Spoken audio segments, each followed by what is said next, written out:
Halo semuanya, perkenalkan nama aku Adinda Zahra Melati dengan NIM 2313473. Aku dari kelas BKI 6B. Nah, di sini aku mau ngejelasin sedikit tentang public speaking. Di BKI ada mata kuliah public speaking, terutama di KPI juga ada, karena kita diajarin oleh dosen yang sama, yaitu Bapak Dr. Adi Kusuma. Dan di mata kuliah ini nggak cuma teori aja, tapi juga banyak prakteknya. Jadi kita benar-benar dilatih buat berani dan bisa ngomong di depan umum.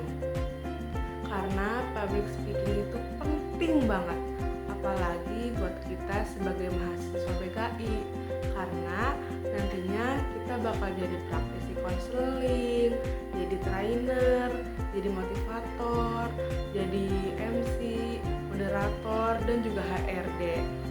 Jadi kemampuan ngomong kita di depan orang banyak itu bukan cuma tambahan, tapi udah jadi kebutuhan. Nah, di mata kuliah ini kita belajar bukan cuma soal cara ngomong, tapi juga gimana caranya buat kita percaya diri, ngatur rasa gugup atau demam panggung, sampai gimana bikin orang lain tertarik dan terpengaruh sama apa yang kita sampaikan. Nah, tujuan dari mata kuliah ini ada beberapa. Yang pertama, dari segi sikap. Kita diharapkan punya rasa percaya diri dan yakin saat berbicara di depan publik. Yang kedua, dari segi pengetahuan, di mana kita harus paham teori dan teknik public speaking, mulai dari cara menyusun materi sampai teknik penyampaian.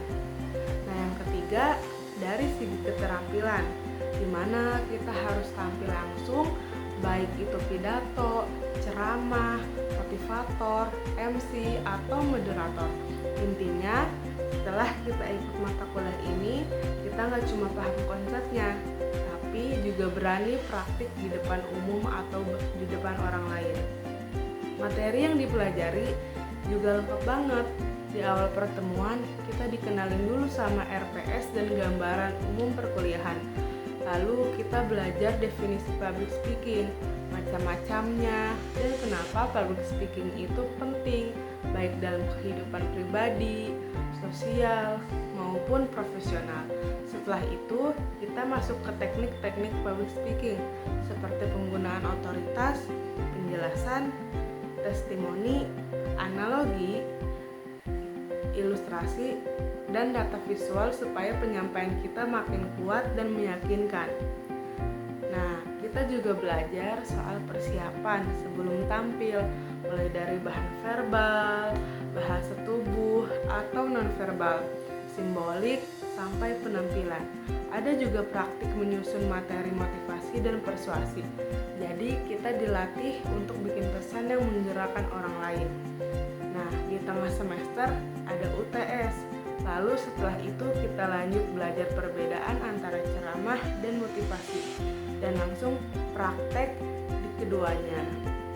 Selain itu, kita juga dilatih untuk berbicara di depan kelas, mulai dari teknis memandu acara sampai praktik langsung di depan kelas. Kita juga belajar tentang persiapan mental dan performa saat tampil, termasuk cara mengatasi phobia speaking atau demam panggung. Jadi, bukan cuma soal ngomongnya, tapi juga gimana ngatur mental kita supaya tetap tenang dan percaya diri. Di akhir pertemuan, kita belajar cara membuka dan menutup acara yang menarik, serta menggunakan ice breaking biar suasana nggak kaku. Nah, untuk penilaian di mata kuliah public speaking, ada beberapa komponen di mana presensi kehadiran itu mempengaruhi nilai loh. Dari 16 pertemuan kita harus masuk kehadiran itu 15%, UTS 25%, UAS 30%, dan tugas 30%. Jadi kita harus aktif dan konsisten dari awal sampai akhir. Tugasnya juga ada tugas individu dan tugas kelompok, seperti membuat learning journal di setiap pertemuan, praktik, berbicara di depan kelas, dan presentasi kelompok.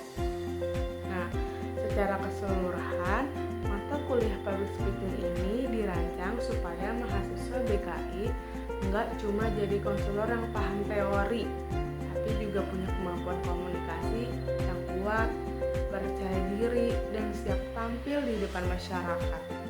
Karena pada akhirnya, sebagus apapun ilmu yang kita punya, kalau nggak bisa disampaikan ke orang lain juga nggak akan paham apa yang kita sampaikan. Jadi, semoga setelah mengikuti mata kuliah ini, kita semua bisa menjadi pembicara yang lebih hebat, lebih berani, lebih terlatih, dan siap menghadapi berbagai situasi di depan publik. Terima kasih sudah menyimak learning journal kali ini.